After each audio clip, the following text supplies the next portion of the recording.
آج کہنے کو تو ہم پیدائشی مسلمان ہیں، پیدا ہوتے ہی ہمیں ایک سند مل جاتی ہے کہ ہم ایک مسلمان ہیں، آگے چاہے کام یا عمل جیسا بھی ہو دنیا ہمیں مسلمان کے طور پر جانتی ہے۔ اور کیا آپ کو مسلمان کا مطلب پتہ ہے؟ جو اللہ کی مانتا ہے۔ تو کیا تم اور میں اللہ کی مانتے ہیں؟ اللہ نے یہ تو نہیں کہا زنا کی طرف جاؤ، کلبوں کی طرف جاؤ، شیشہ کیفوں کی طرف جاؤ، لڑکیاں ڈیٹ کرو، جسموں سے کپڑے اتارو، صبح آنکھ کھلنے سے لے کر رات کو آنکھ بند کرنے تک بے حیائی، گندگی اور گناہوں میں منہ مارتے رہو۔ آج کے مسلمان کی حالت دیکھ کر دل خون کے آنسو روتا ہے۔ وہ امت جو کبھی دنیا کی رہنما تھی، آج ہم دیکھتے ہیں کہ ہمارے درمیان اتحاد کا فقدان ہے۔ فرقہ واریت نے ہمیں ٹکڑوں میں بانٹ دیا ہے، بھائی بھائی کا دشمن بن گیا ہے، ایک دوسرے کے حقوق پامال کیے جا رہے ہیں۔ کہیں شیعہ سنی کی بحث، کہیں قوم پرستی اور لسانی اختلافات نے امت کو تقسیم کر دیا ہے۔ لیکن آج ہم کہاں کھڑے ہیں؟ ہم نے اپنی عظمت اور وقار کھو دیا ہے اور ہمیں اس پر رونا بھی نہیں آتا۔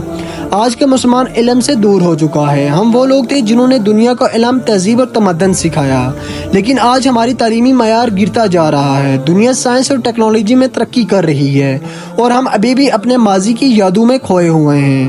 ہم نے علم کو چھوڑ دیا ہے اور جہالت کو اپنا لیا ہے۔ ہم بھول گئے ہیں کہ ہم ایک ہی امت ہیں، ہمارا ایک ہی دین ہے، ہمارا ایک ہی اللہ ہے اور ہم سب کے نبی اکرم صلی اللہ علیہ وسلم بھی ایک ہی ہیں۔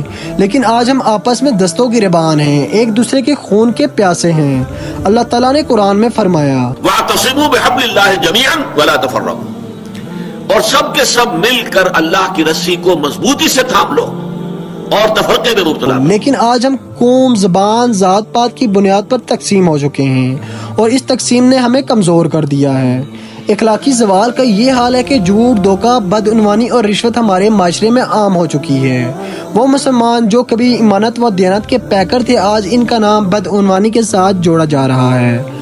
ہم اپنے کاروبار میں جھوٹ بولتے ہیں، اپنے معاملات میں فریب دیتے ہیں اور سوچتے ہیں کہ ہم کامیاب ہو جائیں گے، لیکن ہم بھول گئے ہیں کہ رسول اکرم صلی اللہ علیہ وسلم نے فرمایا، اور جس نے دھوکہ دیا میری امت سے نکلے گا، من غش فلیس منا، یعنی وہ مسلمان نہیں ہو سکتا۔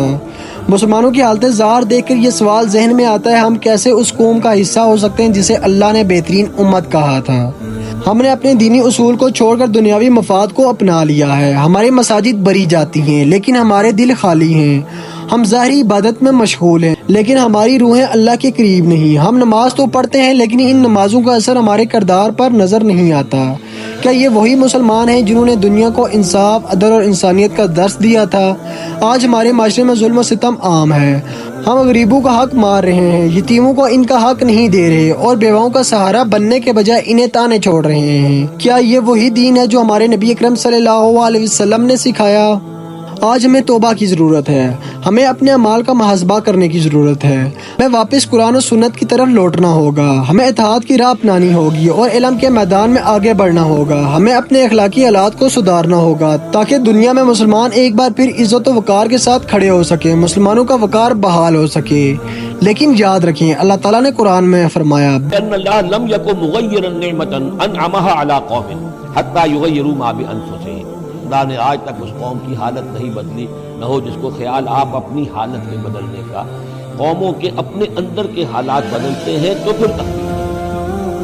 تعالیٰ جل شانہ اس قوم کی حالت نہیں بدلتا جو اپنی حالت خود بدلنے کے لیے آمادہ نہیں ہوتی۔ قرآن و سنت کی طرف پلٹنا ہوگا، آپ کو اللہ اور اس کے رسول اکرم صلی اللہ علیہ وسلم کی تعلیمات کے مطابق ڈالنا ہوگا، دینی تعلیم کو اپنے روزمرہ کے معاملات میں شامل کرنا ہوگا۔ اللہ ہمیں اپنے دین پر چلنے اور ایک سچے مسلمان کی زندگی گزارنے کی توفیق عطا فرما، آمین۔